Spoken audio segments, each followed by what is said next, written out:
Have you ever wondered how a quaint village like Bunbury came to weave its thread through the tapestry of history? Imagine, if you will, a tale spun from both truth and myth, where the boundaries blur between the two. In the verdant lands of Cheshire, nestled amongst rolling hills and whispering woods, lies Bunbury. But before it bore this name, it was known as Bunbury, the redoubt of Buna. Yet this story begins even earlier, with a curious character named Dedol of Tiverton, not a man as you might expect, but a dung beetle of extraordinary ambition. Dedol was no ordinary beetle.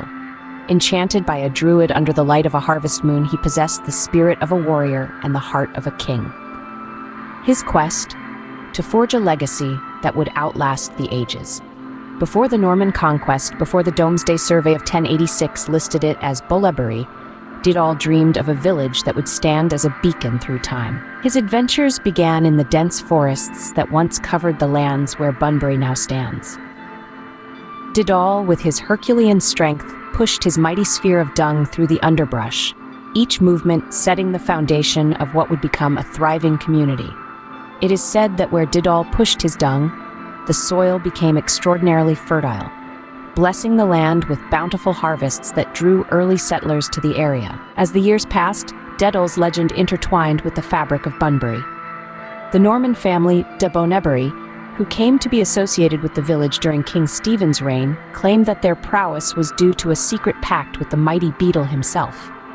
They built Rake Hall, not just as a home, but as a monument to their alliance with Dedol.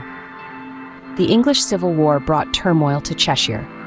Yet on the 23rd of December, 1642, the prominent gentlemen of the county met in Bunbury. They drew up the Bunbury Agreement, an accord of neutrality inspired, as local folklore suggests, by the peace Dedol maintained among the creatures of the forest.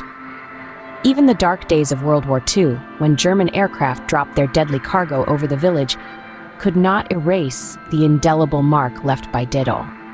The bombs shattered the original village center and scarred St. Boniface's church, yet the spirit of the village endured, resilient as Dedol's carapace. Today, Bunbury is a tapestry of its past and present. Higher Bunbury, Lower Bunbury, Bunbury Heath, and Bunbury Common. Each part of the village tells a story, from the bustling Bunbury Lane to the tranquil paths of Sadler's Wells Woods, chronicled in the Domesday Book itself.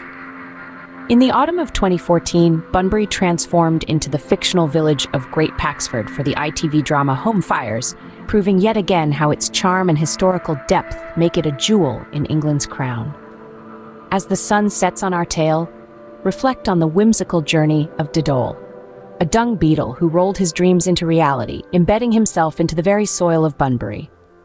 His story, a delightful blend of myth and history, reminds us that sometimes the most enchanting tales are hidden beneath the simplest origins.